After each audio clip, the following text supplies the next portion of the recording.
new one then.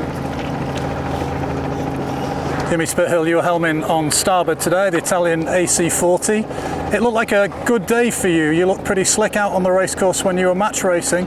You guys invented the dual helmsman thing. Do you think that helped today and over the last couple of days? I think all of the teams now have invested a significant amount of time in the dual helm role, and actually, I mean, for ourselves, we don't have a two boat program, AC40 program, so we're kind of used to racing a chase boat. So it was actually a fantastic couple of days for us just to be around some other boats for once.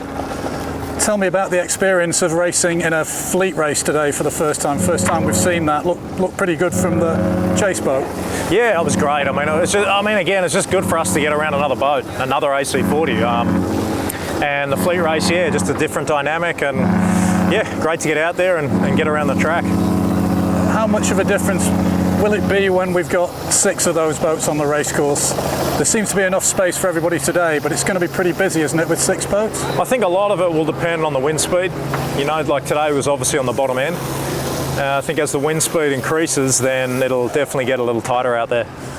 There seemed to be very little difference in the boats, the one design after all, in terms of the performance in a straight line.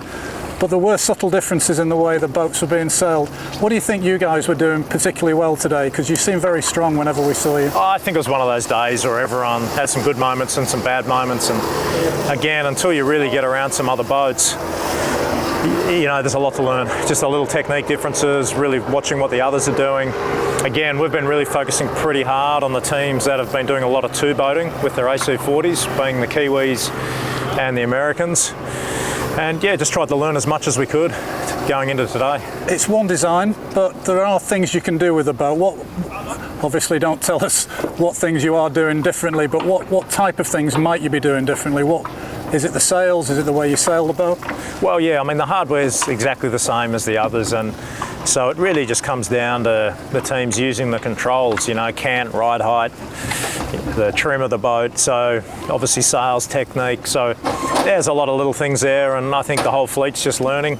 Probably the biggest frustration was just not getting a chance to look at any of the race software that was meant to be supplied. Okay, the breeze was a little bit up and down today. How does it change how you sail the boat as the breeze, say, starts to drop away from maybe 15 knots down to 10? Big differences? Well, I mean, the last race for us, and actually the bottom of the course is generally lighter. You're more in kind of survival mode, and then consistently the top of the track had more breeze, so you're a little safer. But yeah, coming in to the bottom gate was, you know, there's a few manoeuvres where you're really just surviving. Are you calling on any of the tricks of the trade that you learnt from the last Cup? I'm thinking JK manoeuvres. Is there anything new that we're going to see? I'm not sure. I mean, I think we'll just have to wait and see what happens in Villanova. Again, for us, I mean, we're playing catch-up. You know, we just don't have the time of the other teams in two boating or being around another AC40. So we've always been focused pretty hard on our development boat, and so we've just got a low hour count on the 40. So we're just trying to get as many as we can, really observant of what the other guys are doing, and we've got a long way to go. We've got quite a lot to learn. Well, you're looking pretty good today, so thanks for sharing that with us, Jimmy. Yeah, no worries. Nice one.